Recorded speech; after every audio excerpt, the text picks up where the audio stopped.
नमस्कार दोस्तों, आप सभी का स्वागत है आज के वीडियो में। आज आपके लिए कुछ अलग वीडियो लेकर आए हैं। तो आज हमारे वीडियो का टॉपिक है famous temples of India, Bharat के प्रसिद्ध मंदिर। तो मंदिरों के बारे में जानने से पहले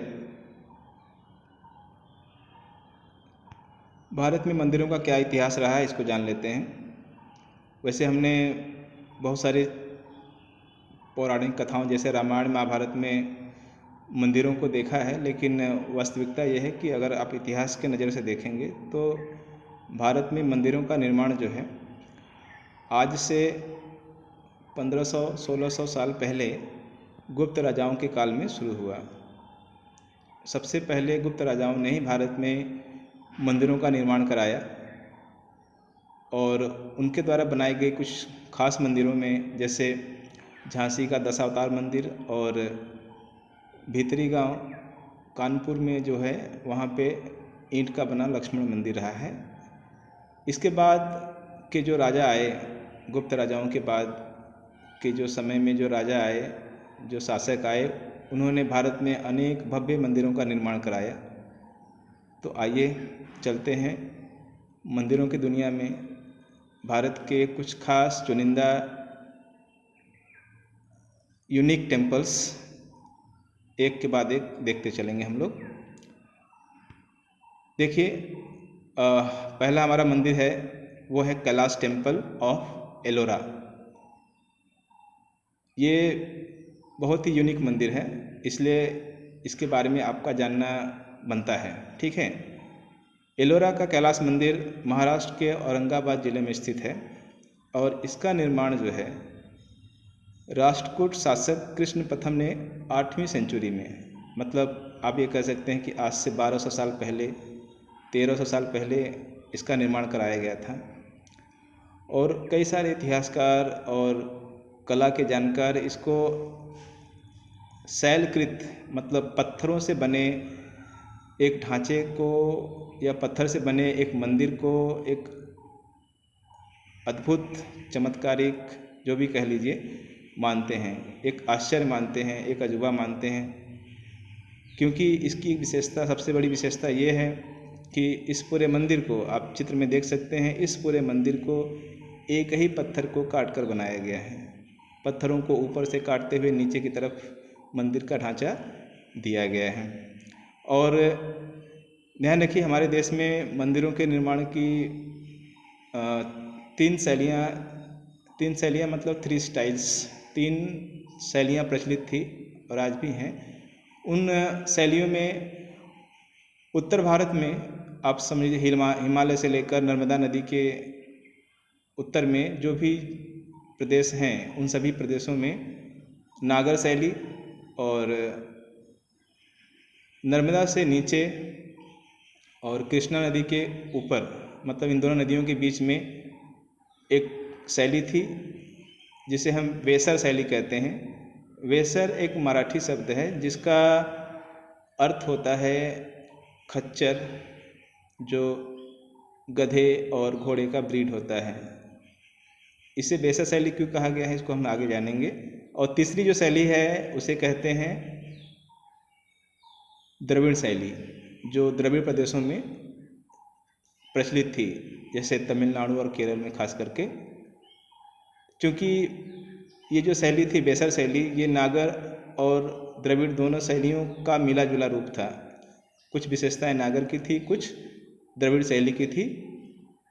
इस कारण से इसे वेसर कहा गया। जैसे खच्चर जो है, इसमें घोड़े और गधे दोनों के गुण पाए जाते हैं, उसी तरह से इसमें भी था।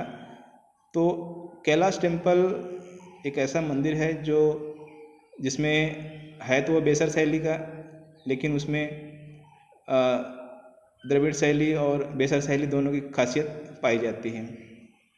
चलिए अब अगले मंदिर की तरफ चलते हैं। हमारा अगला टेम्पल जो है वो बृहदेश्वर टेम्पल ऑफ तंजौर। यह तमिलनाडु के तंजौर ज़िले में स्थित है और इसे भी आप कह सकते हैं कि द्रविड़ कला का चरमोत्कर्ष, मतलब सबसे टॉपेस्ट मॉडल, मतलब सबसे टॉप मंदिर कह सकते हैं जो द्रविड़ कला के अंतर्गत बनाई गई है। और इसका निर्माण जो है चोल राजवंश में राजराज प्रथम ने 10 ईस्वी में कराया था, आज से 1000 साल पहले। और दोस्तों एक मेरे लिए सौभाग्य की बात यह थी कि 2010 में जब इसका 1000वां बर्थडे कहिए या स्थापना दिवस कह लीजिए मनाया जा रहा था, तो मैं वहाँ मौजूद था और मैं भी उस समारोह में गया था, तो मेरे लिए सौभाग्य की बात थी।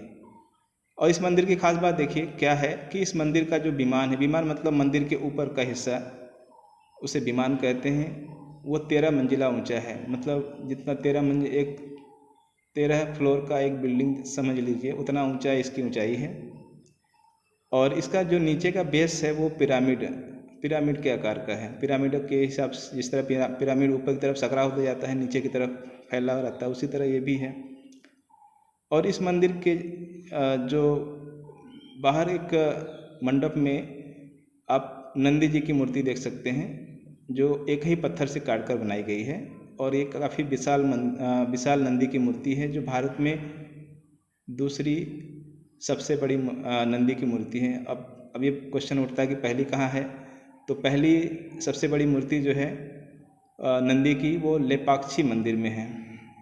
चलिए नेक्स्ट, कोणार्क का सन टेम्पल। तो कोणार्क का सन टेम्पल उड़ीसा के पुरी जिले में स्थित है। और यह मंदिर जो है यह नागर शैली का मंदिर है और उसमें वो उड़ीसा स्टाइल में बनाई गई है। नागर शैली में कई स्टाइल की थी, जैसे चंदेल स्टाइल जो चंदेल राजाओं ने अपने ज़माने में चलाई थी। दूसरी शैली थी उड़ीसा स्टाइल, जो उड़ीसा के राजाओं ने अपने हिसाब से उसको ढाला था। तो कुल मिलाकर इस मंदिर को देखेंगे तो ये एक सन टेम्पल है, भगवान सूर्य को समर्पित मंदिर है, जिसमें आप देख सकते हैं कि पूरा मंदिर जो है सन के रथ के आकार में बनाया गया है, जिसमें 12 जोड़ी चक्र मतलब यहाँ पहिए से है, और 7 घोड़े, और बीच में भगवान सूर्य को विराजमान दिखाया गया है। और इसका जो निर्माण है उड़ीसा के गंगवंशी शासक नरसिंह प्रथम ने 13वीं शताब्दी, मतलब आप कह सकते हैं कि आज से 800 साल के लगभग पहले बनाया था। चलिए हमारा अगला पड़ाव है लिंगराज टेम्पल ऑफ भुवनेश्वर। ये भी उड़ीसा में स्थित है, लिंगराज मंदिर। यह कह सकते हैं कि नागर शैली का एक सबसे अच्छा नमूना कह सकते हैं, सबसे अच्छा उदाहरण कह सकते हैं, क्योंकि इसकी आप मंदिर देखिए कितना भव्य मंदिर है, विशाल मंदिर है। और ये कहेंगे तो आप उड़ीसा का सबसे ऊंचा और सबसे बड़ा मंदिर है। उड़ीसा में और भी मंदिर जैसे पुरी का जगन्नाथ मंदिर है, तो ये सबसे उड़ीसा में स्थित जितने मंदिर हैं सबसे बड़ा और सबसे ऊंचा है। और इसका निर्माण सोमवंशी शासकों ने कुल मिलाकर 3 शासकों ने इसके निर्माण में अपना योगदान दिया और 11वीं शताब्दी में इसका निर्माण किया गया था। हमारा अगला महत्वपूर्ण जो मंदिर है वो है कंदरिया महादेव टेम्पल। आपने सभी ने नाम सुना होगा। यह मध्य प्रदेश के खजुराहो में स्थित है और खजुराहो में कई मंदिर हैं, जिसमें ये सबसे भव्य और विशाल है।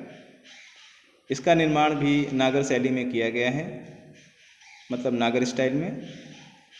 और इस मंदिर का निर्माण चंदेल शासक धंगदेव, चंदेल शासकों की एक पूरी वंशावली है जिसमें कई शासक हुए, तो उसमें से धंगदेव ने 10th सेंचुरी में 10वीं शताब्दी में इसको बनवाया।